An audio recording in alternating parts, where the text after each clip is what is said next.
Echoes of innocence. Ashes of regret. Amara lay wide awake in the darkness, her heart pounding against her chest like a drum of sorrow. The night had been long, and the silence of her room only amplified the echoes of her heartbreak. Her husband, Chaik, had left her for another woman just 3 weeks ago, leaving behind 2 little children and a marriage she had fought tooth and nail to preserve. Everywhere she turned, there were shadows of her loss: his abandoned slippers at the door, the faint smell of his cologne on the couch, the sound of her children asking, "Mummy, when is Daddy coming back?" That night, when her neighbor, Kunal, knocked on her door with a bottle of wine and a voice full of sympathy, Amara was too broken to resist.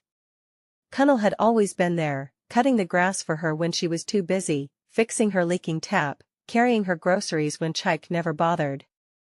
He was kind, attentive, and dangerously available at the exact moment her heart was most vulnerable. One thing led to another. Tears blurred her eyes as she allowed herself to fall into his arms. The loneliness swallowed her, and in a moment of weakness, Amara made a choice she never thought she would. By the time dawn came, she woke with a pounding head and a heavy chest. She turned to the side, realizing she wasn't in her bed but in Kunal's. Shame washed over her like acid. She quickly got dressed, whispering to herself, "It was just a mistake." Echoes of innocence. Ashes of regret. Her knees buckled. "My children are inside," she cried, her voice breaking, reaching desperately for the door, only for 2 strong hands to pull her back. It was Kunal. "You can't go in there, Amara. You'll die," he shouted, his grip firm. "Let me go."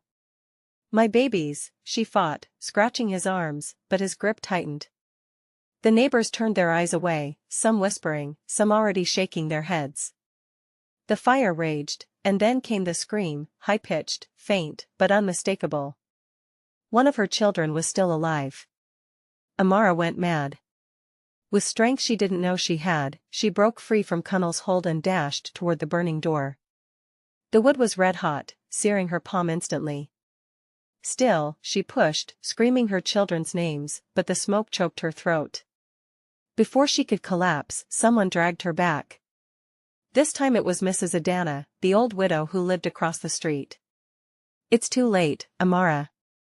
The fire has consumed everything." Amara's body went cold.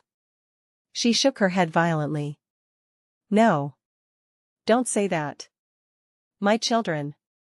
They are waiting for me." She clawed at the ground, refusing to believe it. Minutes stretched into eternity.